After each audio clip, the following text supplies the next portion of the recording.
Pakistan's most watching legal awareness YouTube channel.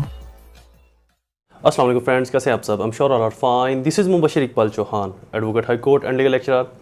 Civil trial procedure step by step series के अंदर मैं आपको एक दफ़ा से फिर वेलकम करता हूँ. आज हमारा सेकंड लेक्चर है, दूसरा लेक्चर है. कल हमने पिछले लेक्चर के अंदर हमने पढ़ा था parties of suit, necessary party, proper party, cause of action, damages वगैरह वगैरह.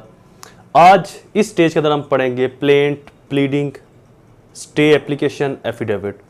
ये सेकंड स्टेज है जब भी आपने केस फाइल करना होता है किसी भी मदई ने, प्लेंटिफ ने, जिसके साथ जो काज ऑफ एक्शन अराइज करके आया है, जिसके डैमेजेस हुए हैं, वो जब कोर्ट में जब एक अर्जी दावा पेश करता है, कंप्लेंट पेश करता है, अपना उज़र सुनाता है, अपनी दुहाई देता है कोर्ट को कि मेरे साथ ये हो गया, तो वो किस सूरत में होगा, कैसे होगा, किस तरह से लिखा जाएगा. क्या एक बड़ी जुबान ज़दाम बात है. जब भी मेरे पास मेरी एकेडमी के अंदर स्टूडेंट्स आते हैं LLB के या जुडिशरी के, वो कहते हैं कि जी हमें वकला साहिबान या कुछ और दूसरी जनरल पब्लिक में से लोग कहते हैं कि जी लॉ को छोड़ें, लॉ किसी काम का नहीं है, प्रैक्टिस में आए, प्रैक्टिकली वर्क करें, प्रैक्टिस को सीखें. तो मुझे पूछते हैं कि सर इसके ऊपर आपकी क्या राय है. आज ये लेक्चर उन दोस्तों के लिए भी होगा जिन्होंने ये अल्फाज सुने हुए हैं कि जी प्रैक्टिस ही सब कुछ है, प्रैक्टिस में आए, प्रैक्टिस करें, किताबों को छोड़ें, किताबों के अंदर लॉज के अंदर कुछ नहीं है, लॉज कुछ और कहते हैं, प्रैक्टिस कुछ और कहती है. ये लेक्चर उन सब दोस्तों के लिए भी आज है. और इस लेक्चर के अंदर, इनफैक्ट इस सारी सीरीज के अंदर ही मैं जो भी बात करूंगा वो विद रेलिवेंट सेक्शन करूंगा और आपको बताऊंगा कि ये बात कानून के किस सेक्शन में लिखी गई है, कहां पर इसका जिक्र मिलता है. तो लिहाजा इस बहस को, इस डिटेल को लंबा नहीं करते, अपने लेक्चर को स्टार्ट करते हैं. लेक्चर शुरू करने से पहले एज यूजुअल अगर आप मेरे YouTube channel law and communication skills के ऊपर नए हैं तो रेड बटन को क्लिक करके मेरे चैनल को सब्सक्राइब करना, साथ में ही बेल आइकन को प्रेस करके ऑल नोटिफिकेशन करना भूलें ताकि ऐसे ही फर्दर तमाम इंफॉर्मेटिव लेक्चर्स आपकी एक्सेस में रहें और उनके नोटिफिकेशन आपको बर वक्त और टाइमली मिलते रहें. मजीद बरा मेरे Facebook pages innovative law academy और Facebook group law and communication channel को भी जरूर लाइक और सी फर्स्ट कर ले. वहाँ पर भी मैं इन्फॉर्मेटिव पोस्ट करता रहता हूँ. मेरे लेक्चर्स की फीस को फुलफिल करना बिल्कुल ना भूला करें. मेरी फीस आपने 3 स्टेप के अंदर पे करनी है. फर्स्ट 10 रुपये डोनेट करना है, सेकंड 2 लोगों की हेल्प, और थर्ड मेरे और अपने पेरेंट्स के लिए दुआ. अल्लाह ताला उनको सेहत तंदुरुस्ती अता फरमाए. शुरू करते हैं हमारा lecture civil trial step by step procedure in Pakistan and India.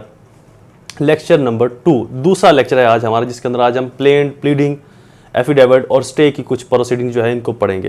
ये क्या क्या चीज़ें लगाई जाती हैं, कैसे केस की फाइलिंग का जो इनिशियल प्रोसेस है वो कैसे स्टार्ट होता है, किन रेलिवेंट लॉज के जरिए शुरू होता है, कौन कौन से लॉज इसके अंदर एप्लीकेबल होते हैं, कौन सा सेक्शन, ऑर्डर, रूल्स अप्लाई होता है, वो हर स्टेज के ऊपर मैं आपको साथ साथ बताता चलूंगा. शुरू करते हैं. सबसे पहले तो जी काज ऑफ एक्शन अराइज हो गया. पिछले लेक्चर में हमने पढ़ लिया था. डैमेजेस भी आ गए, पार्टीज भी डिटरमाइन होगी, किस पार्टी को रखना है दावे के अंदर, प्रॉपर पार्टी कौन सी रखनी है, नेसेसरी पार्टी कौन सी रखनी है.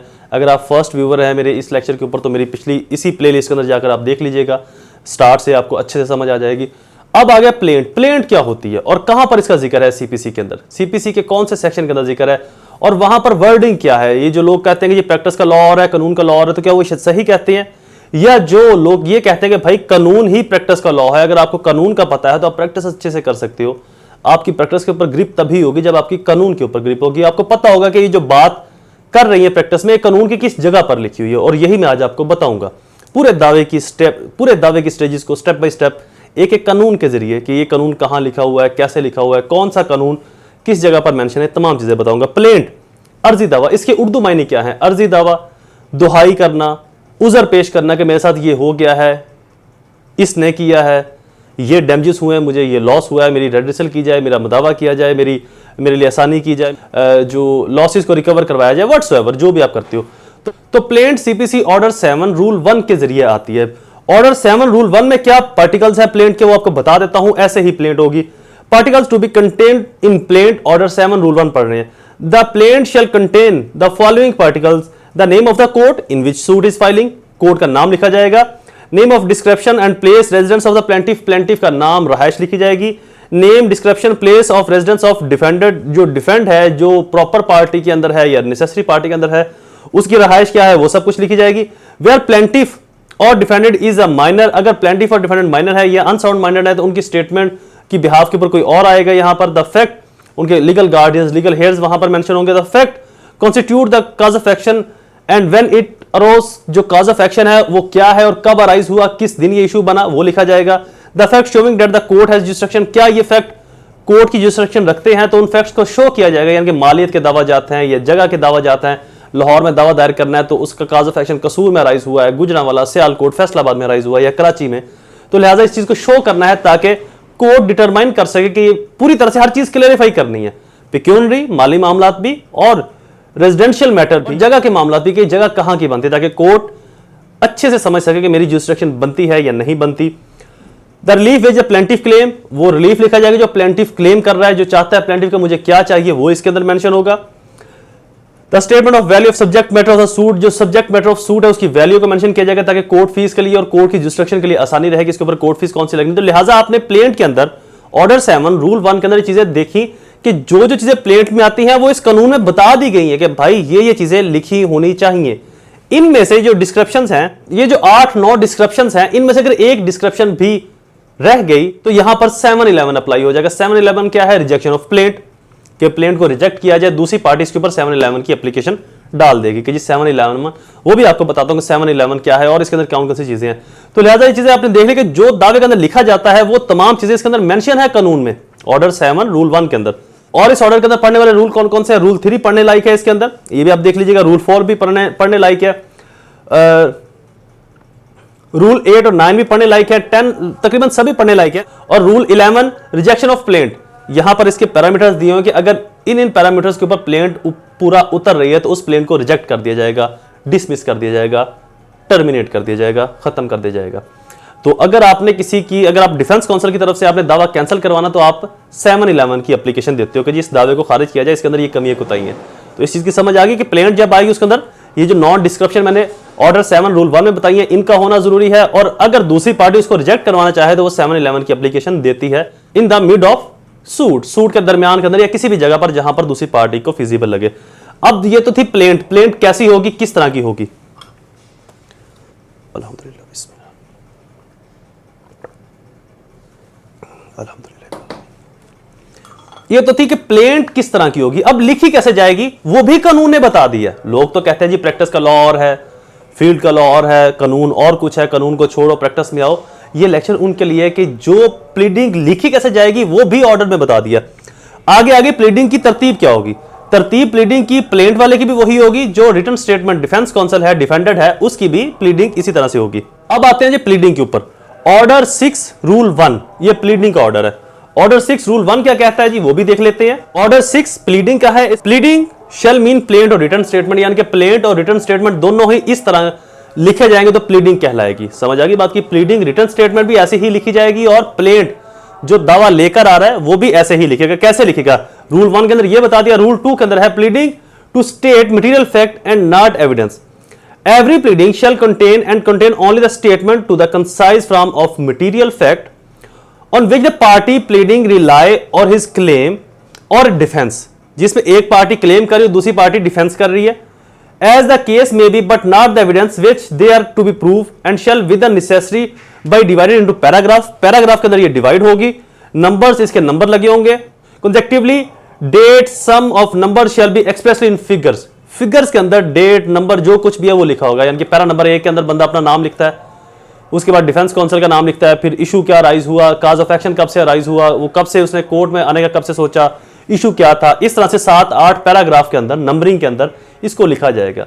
अब मुझे आप बताएं, मैंने दावे की और भी लेक्चर्स अपने ड्राफ्टिंग में प्लीडिंग के अंदर अपलोडेड किए हुए हैं, कौन सा ऐसा प्रैक्टिकल लॉ है जो कानून से बाहर है?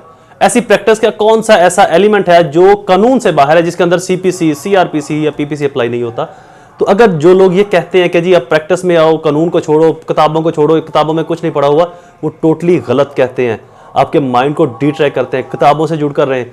हर कानून का एक एक इसेंशियल, एक एक इंग्रेडिएंट, सिविल लॉ है तो सीपीसी के अंदर, क्रिमिनल लॉ है तो सीआरपीसी के अंदर, स्पेशल लॉ है तो एंटी टेररिज्म एक्ट के अंदर, नैब लॉज के अंदर, करप्शन लॉज के अंदर, मनी लॉन्ड्रिंग के अंदर, एंटी नार्कोटिक्स के अंदर, साइबर लॉ के अंदर, हर जगह पर प्रोसीजर तरीका बता दिया गया है कि ऐसे चला जाएगा, इस तरह से किया जाएगा, अदरवाइज ये एक्सेप्टेबल नहीं होगी।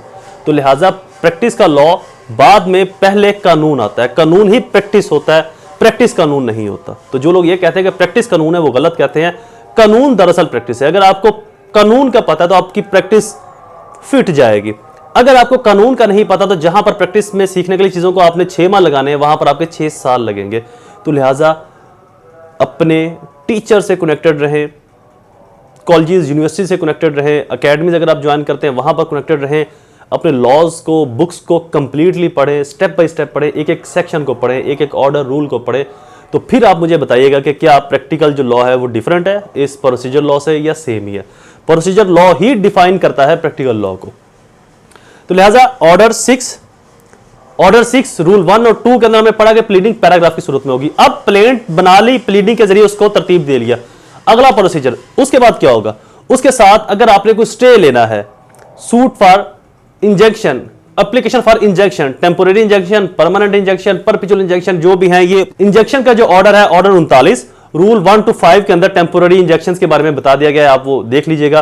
और इसके ऊपर एक जजमेंट भी है इंटरम इंजेक्शन के ऊपर, वो भी आप देख लीजिएगा, 2013 YLR 719, ये ऑनरेबल कोर्ट की इसके ऊपर बड़ी कंप्रिहेंसिव जजमेंट है। अगर आप इंटरम इंजेक्शन अबूरी स्टे लेना चाहते हैं तो इस जजमेंट को आप जरूर पढ़ लीजिएगा, या अगर खारिज करवाना चाहते हैं तो इस जजमेंट को आप जरूर पढ़िएगा, ये आपके लिए फायदेमंद होगी। तो लिहाजा अगर स्टे एप्लीकेशन देनी है, इंजेक्शन एप्लीकेशन देनी है, तो आपने ऑर्डर 39 रूल 1 to 5 के जरिए ही आप आगे इसको प्रोसीड करोगे। इंजेक्शन की एप्लीकेशन टेम्पोरेरी या इंटरम इंजेक्शन साथ में लगाओगे, और साथ में आप एक एफिडेविट दोगे, बयान हल्फिया ऑर्डर 19 रूल 1 और 2 के जरिए आप प्रोसीड करवाओगे। तो लिहाजा प्लेंट के अंदर क्या क्या होता है ये भी मैंने आपको बता दिया। ऑर्डर 7 रूल 1 के जरिए, ऑर्डर 7 रूल 10 के जरिए और ऑर्डर 7 रूल 11 के जरिए रिजेक्शन होगी प्लेंट की। और बाकी जो चीजें हैं, प्लीडिंग कैसे लिखी जाएगी? ऑर्डर 6 रूल 1 2 के जरिए प्लीडिंग आएगी पैराग्राफ की सूरत में, नंबरिंग की सूरत में। ये एविडेंशियल वैल्यू नहीं है, लेकिन ये किसी भी फैक्ट को डिनाई करता है। लाइक प्लेंटिफ ने बोला है कि जी बी ने मुझसे 50 लाख रुपया लिया था, अब मुझे चीजें नहीं दे रहा। बी कहता है कि जी 50 लाख तो लिया था लेकिन चीजें भी दे दी हैं, तो लिहाजा ये चीजें उसके बारे में बताई जाएगी। और जब इस दावे को वेरीफाई किया जाता है, मतलब अगर आपने दावे के नीचे देखा हो, अगर आपने दावा देखा, उसके नीचे लिखा होता है कि जी पैरा नंबर 1 से 2 तक या 3 तक मेरे बेहतरीन इल्म के मुताबिक, 3 से लेकर 6 तक मेरे बेहतरीन यकीन के मुताबिक ठीक है। तो ये किस कानून में लिखा हुआ है ये भी आपको बताता हूं। ये लिखा हुआ जी ऑर्डर 6, ये लिखा हुआ जी ऑर्डर 6 रूल 15 रूल 15 के अंदर, verification of pleading save as otherwise provide. पढ़ के सुनाता हूं आपको। By any law of the time being in force, every pleading shall be verified on the oath or of Salmon affirmation by the foot by party one of the pleading or defense counsel, any other proof to the satisfaction of the court fact of case. The person verified shall specify, जो person है वो specify verify करेगा by reference to the numbered paragraph of pleading. pleading का जो paragraph है number इनकी सूरतों में कैसे, what he verify, क्या वो verify करेगा, of his own knowledge, अपने इल्म के मुताबिक, and what he verify upon information receive by believe to the true. वो ये बताएगा कि ये पैराग्राफ ये नंबर मेरे बेहतरीन इल्म के मुताबिक और ये पैराग्राफ ये नंबर मेरे बेहतरीन यकीन के मुताबिक सही है। तो ये एक किस्म की उसकी वेरिफिकेशन है जिससे वो रिबर्टल नहीं कर सकता। वो यहाँ पर जब उसने प्लेंट फाइल की है प्लीडिंग के जरिए, तो वहां पर उसने बता दिया कि जी मेरा नाम, मेरी ये चीजें मेरे बेहतरीन इल्म के मुताबिक, और ये चीजें जो वकूआ जात हैं, जो वाक़या है, काज ऑफ एक्शन है, ये मेरे बेहतरीन यकीन के मुताबिक ठीक है। साथ में एफिडेविट लगा के अब जी आपके पूरे केस का जो इनिशियल प्रोसेस है वो तैयार हो चुका है। इसके बाद आपने list of witnesses, list of evidence वगैरह व्हाट्सएवर वो जो पेश करनी है वो आप 7 दिन के अंदर अंदर दावा जमा कराने के बाद भी आप सबमिट करवा सकते हो, वो भी आपको बताऊंगा। इसके बाद आपने दावा दायरी ब्रांच में सबमिट करवा देना है और दायरी ब्रांच वाले उसको मार्क कर देंगे जिस ऑनरेबल सिविल जज साहब के पास उसकी हियरिंग होगी, वहां पर जाकर आपने इनिशियल आर्गूमेंट करने हैं। यहां तक का जो प्रोसीजर है वो हमारा कंप्लीट हो गया। आई होप ये आपके लिए फ़ायदेमंद साबित हुआ होगा। इसके अंदर मैंने आपको रेलिवेंट लॉज भी बताए, जजमेंट्स भी बताई, कहाँ पर कौन सा सेक्शन, कौन सा ऑर्डर, कौन सा रूल अप्लाई होता है, ये भी मैंने आपको क्लियरली बताया, ताकि आप जब भी किसी से आर्गुमेंटेशन कर सकें तो आप उसको ये कह सकें कि प्रैक्टिकल लॉ प्रोसीजर लॉ के बगैर कुछ नहीं है। प्रोसीजर लॉ ही प्रैक्टिकल लॉ है, प्रैक्टिकल लॉ प्रोसीजर लॉ नहीं। तो लिहाजा प्रैक्टिस में जाएं, अच्छी बात है, लेकिन लॉ को सीख कर, लॉ को समझ कर। प्रैक्टिस में ऐसी कोई भी बात नहीं जो लॉ में बता नहीं दी गई, जो लॉ में समझा नहीं दी गई। तो सब कुछ जो लॉ के अंदर है वो प्रैक्टिस, जो प्रैक्टिस के अंदर है वो लॉ के अंदर ऑलरेडी मौजूद है। लॉ ही आगे प्रैक्टिस को लीड करता है। अगली स्टेजेस को हम नेक्स्ट लेक्चर के अंदर डिस्कस करेंगे, वो भी जल्द अपलोड हो जाएंगी, वेरी नेक्स्ट डे इंशाल्लाह। आई होप ये लेक्चर आपके लिए फायदेमंद साबित हुआ होगा। इस वीडियो को अपने सोशल सर्कल में अपने दोस्तों के साथ शेयर करना बिल्कुल ना भूलें। ये आप सबसे मेरी हम्बल रिक्वेस्ट है। दोबारा हाजिर होऊंगा इसी सीरीज़ के अगले इंफॉर्मेटिव लेक्चर्स के साथ। तब तक मुझे अपनी दुआओं में ज़रूर याद रखें। अल्लाह ताला आप सबका हामी और नासिर हो। वस्सलाम।